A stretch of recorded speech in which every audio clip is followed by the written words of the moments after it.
Kobold. So you're going to be humanoid, small, 30 feet walking speed, dark vision, which is nice. Yeah. But then you get to pick a Draconic ancestry. Yeah, a legacy. A legacy.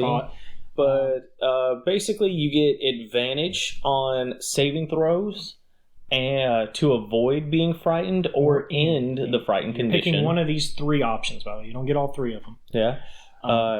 You can get a cantrip from the sorcerer's list, and you get to choose intelligence, wisdom, or saving or charisma to be the main stat for that. So that's pretty interesting. Yeah. And the other thing is you can make an unarmed strike with your tail that does a D6 plus strength modifier bludgeoning damage. So gives you a better weapon that you're proficient with. So, and the last thing is they get a Draconic roar. So they let out this roar. Any enemy within 10 feet that can hear them. They kind of get shaken up. Is there a save involved? No. All your allies have advantage to hits against those enemies that could hear you within 10 feet. So it's kind of the reverse of what the Kobold was in one of the other books, where they did cower in fear, and your allies would get all advantage to hit those enemies that you were cowering fear in front of because they were distracted. Now this time it's more of, instead of distraction, it's more of like, I'm really scary, Kobold, and now my allies are taking advantage of that.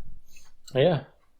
And see, that would be something interesting to kind of roleplay, like how that's doing. Like, are you literally scaring them, or are you just becoming a big distraction, or you just so awesome your allies are like, oh, I gotta be as awesome as you. Yeah, or is it kind of like a flash grenade where like the sound pitch is so high it just like rattles them, rattles their brain, and causes that effect, messes up their equilibrium. Yeah. It's an interesting idea, and it's pretty cool. And I like it for kobolds because kobolds are always the small race that everybody kind of makes fun of, and they do all these crazy things, but they're by far the most dangerous of all the races out there. Yeah. Of any monster, don't ever go in a kobold hold unless you can blow up a mountain, because you're going to die from all the traps. So now you got a cool, unique ability that shows just how dangerous a kobold could be. Yeah. Not to mention, though, since you can put those 3 points anywhere you want, it'd be so funny when somebody walks into a kobold's lair and it's like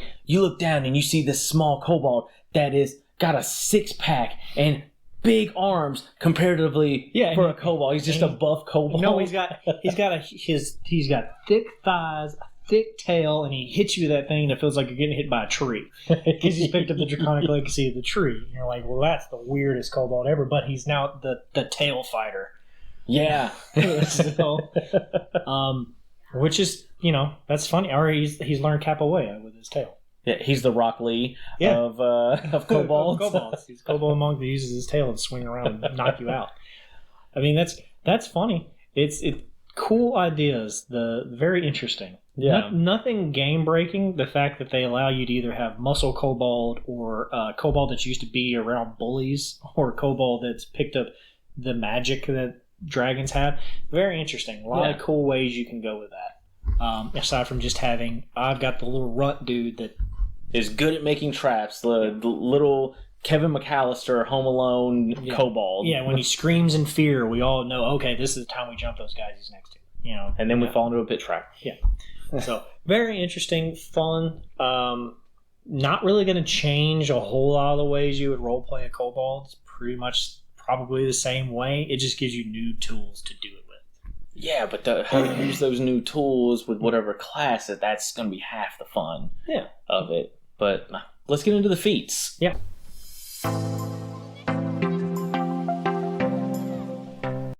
All right, so the first one to talk about is going to be Gift of the Chromatic Dragon. And this has 2 different abilities that this is going to give you if you choose this feat. Well. Yes, and the first one is whatever damage type is associated to your Draconic heritage, you can spend a bonus action and coat a weapon in that type of damage. So like acid, fire, cold, lightning, poison. And for the next minute, when you hit with this weapon, it's going to do an extra D4 damage of said type. Yeah. So basically, now instead of vomiting on yourself, you're going to vomit on your blade. Yeah. And now it does this damage for a little bit. Or you coat it with your sweat or rub it against your scales or something. Or what if you literally cut yourself and like that leads out because like back in the day you had those warriors that would literally cut themselves before battle to like get their adrenaline pumping and stuff like maybe that's what your guy does. I can see a barbarian dragonborn doing cuts himself and like that's how he describes coating his blade. Yeah, I could see a barbarian dragonborn doing that. That'd be pretty interesting. The next ability is whenever you would take a damage from acid, fire, cold, the chromatic types, you can give yourself resistance to that. For that one instance. For that one instance. So it's giving you more play on the Draconic legacy of like, well, I can resist something else. So this could go back into what we were talking about a little bit of like, maybe all the Dragonborns come from the same line, but they're chosen this way. I mean, and they can do this a number of times equal to their proficiency modifier. Yeah. So maybe you're that red Dragonborn, and they're like, "Oh, red Dragonborn, we're obviously not going to use Fireball on this guy. We're going to use Lightning Bolt instead, or Cone of Cold." And now he can be like, "Oh, no, I got resistance." Gotcha. My mom's blue Dragonborn. Didn't hurt me a bit. Take after my dad's side, but my mom's blue. So. But imagine describing that, the role play of that. Like, what happens when you gain that resistance? Do your scales shimmer, flicker to that color of scale? Yeah, that would be very interesting. Yeah, and like there's you look at them weird and you just shrug. Like, you don't know how you did it either. Yeah, or like maybe a different color aura protects you for that instance, or maybe your eyes change color to be more like the Draconic lineage of that type. Or suddenly in the background somebody says Tiamat. Because you can resist all the different types, so you obviously from Tiamat, I guess. But. Yeah, or does it literally like some of it get absorbed into your body? Yeah. Oh, it's an interesting feat. It's pretty useful. Or actually, it's extremely useful. The fact you can add damage or resist damage. So it's a very combat-oriented feat and very, very good. Really. I mean, even out of combat, like going through traps and stuff, like, the resistances, like, I could see that being super useful. It would, yeah. The one instance of getting hit by a fireball from a trap or something. All right, so the next one is the Gift of the Metallic Dragon. And the first thing that this is going to give you is you automatically get Cure Wounds. Yeah. You can do Intelligence, Wisdom, or Charisma for the spellcasting modifier. You can cast it once, not expending a spell slot. If you are a caster class and have extra spell slots, you can use those spell slots to then cast this spell. This is so good, and it's great because it gives those classes that have lower amounts of spells known. Now they have an access to a whole nother spell. Or this is great for fighter types because I mean, if they're getting hurt, I always have at least one. I can always get somebody up with at least one Cure Wounds. But a warlock with this? Yeah. What? I don't have to waste any of my spells known. I just have it, and you can just go, I got always a Cure Wound for you at 2nd level, 3rd level, 4th level, 5th level spell slot later on. They get back at short rest. So strong. Not really, I can't think of any really roleplay behind that. I just think it's really strong. Well, I mean, depending on what you pick, like, how do you roleplay your Cure Wounds? Are you, do you have a protective glow that is actually healing them? Is the person, like, actually, like, regenerating? Or, are you a crazy, like, Dragonborn who, like, literally spits fire or spits cold into the person to, like, patch them up? Yeah, I find it interesting because this is a play on how good metallic dragons are supposed to be. And it's a great ability, a great add. The next one. Whoa. How about the fact that you don't have to be a metallic Dragonborn to get it? You could be Chromatic and get this. Oh, it just says Gift of Metallic? Yeah, it says Gift of Metallic, but there is no prerequisite that's saying that you have to be a metallic Dragonborn or a gem dragon to get this. So as anybody can get this, it's not even any Draconic, race. Actually, even a Kobold. Yeah, any race could get this. You could be a human, you could be a Kobold, you could be an orc, and you could get these. You could be a chromatic dragon getting a metallic dragon's gift. Yeah. And how do you roleplay and explain that? I mean, they turn sides. I mean, they're traitors. Are they? Could be. Or are they spies? Are they double agents? Mm-hmm. It could be. Very interesting. But let's get to the second ability. As a reaction, when a ally is being attacked within 5 feet of you that you can see, you can generate these protective wings, spectral protective wings that will add an extra D4 to that ally's armor. And if it takes their AC above what the hit would be, it automatically misses. Yeah. So it creates a little shield. So an extra 1 to possibly 4 to that person's AC. Which, I mean, if on average you're rolling 2 or 3, an extra 2 will make a lot of things miss. Oh, yeah. And not to mention, I mean, you get to do this a number of times equal to proficiency modifier. It's a very good ability. Yeah. I mean, I feel like this feat it's good. It's really nice. It's a very supportive feat that a lot of people could definitely pick up and be absolutely useful all the time with. Yeah. And just for the sheer fact you get Cure Wounds. Cure Wounds always good. Yeah. All right, the last one we're going to talk about is the Gift of the Gem Dragon. First thing you get with this is a stat bonus, which you can get either a +1 in Intelligence, Wisdom, or Charisma, which is great for the caster types. Right.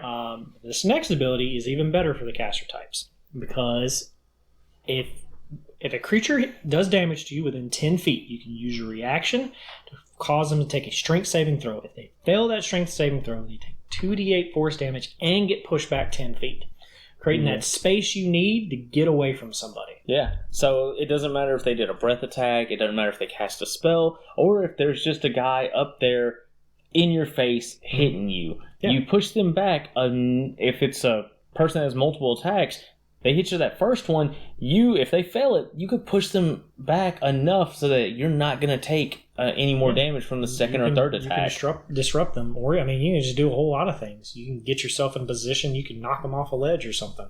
Oh yeah, it's a great ability.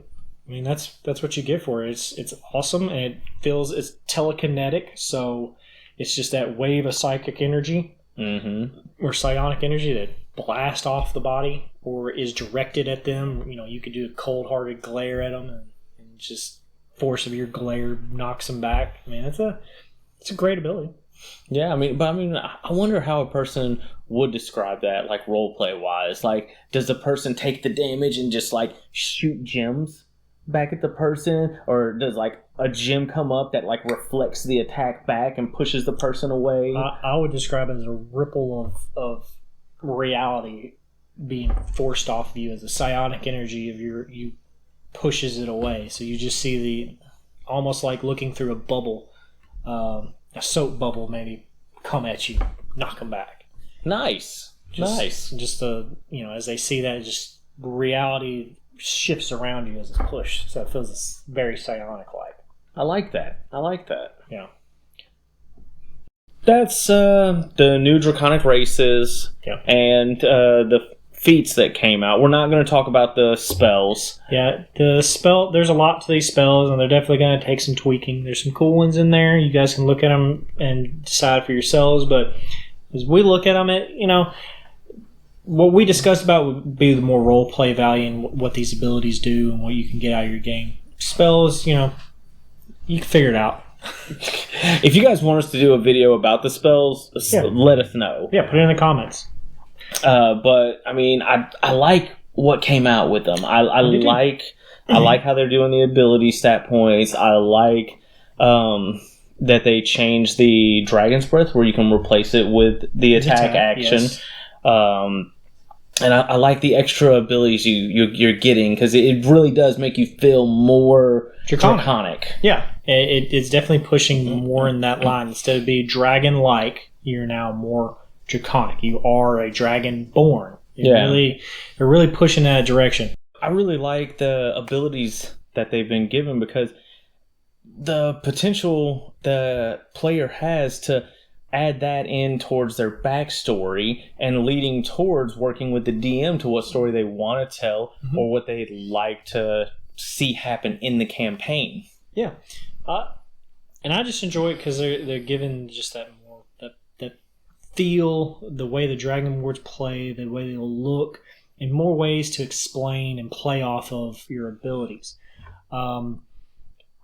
It feels a little bit better. There's a little bit more something for players to grab onto and to use. And that's what's good. That's what we need. We need something for players to play around with and be able to use in order to enjoy it. Yeah, definitely. Because, I mean, a lot of people felt like the Dragonborn race, it was kind of lacking. And, you know, not many people picked them unless they just really wanted a damage resistance type. Yeah. And or just that look. Like every now and then, look. like, I just want to be this, but I don't really want those stats. You know, I'm going to play a paladin. Okay, well, then cool, play Dragonborn. But yeah, but like that, you know, the Dragon's Breath, not really many people used it because it was garbage. You take one turn to do this, and it really wasn't that great. By third level, it's effectively useless unless you're facing a bunch of little goblins around you still. Yeah, basically. But then, you know, also I kind of like how if you're chromatic, it's all line. If you're metallic, it's cone. Because a lot of people would choose certain damage types based on like, well, I'm doing this one because it's a cone. I don't want this one because it's a line. Yeah, that's true. Yeah, So I kind of like that. Yeah, it's got some niches to it. It's kind of interesting. But yeah, those are our takes on the newest UA that dropped. Yeah. And if you like what you heard and saw, then just give us a like, hit that notification bell so you know when we post some more. Subscribe, definitely, please. Yes. Be really helpful to us. And then if you have any more comments, you know, maybe some other ideas, just leave it down there and let us know. Yeah, or anything you want us to talk about. It doesn't even have to be UA related. Mm-hmm. Till then, guys, take care and keep rolling them nat 2s. Mm-hmm. Uno, dos. Mo, hai. Ichi, ni.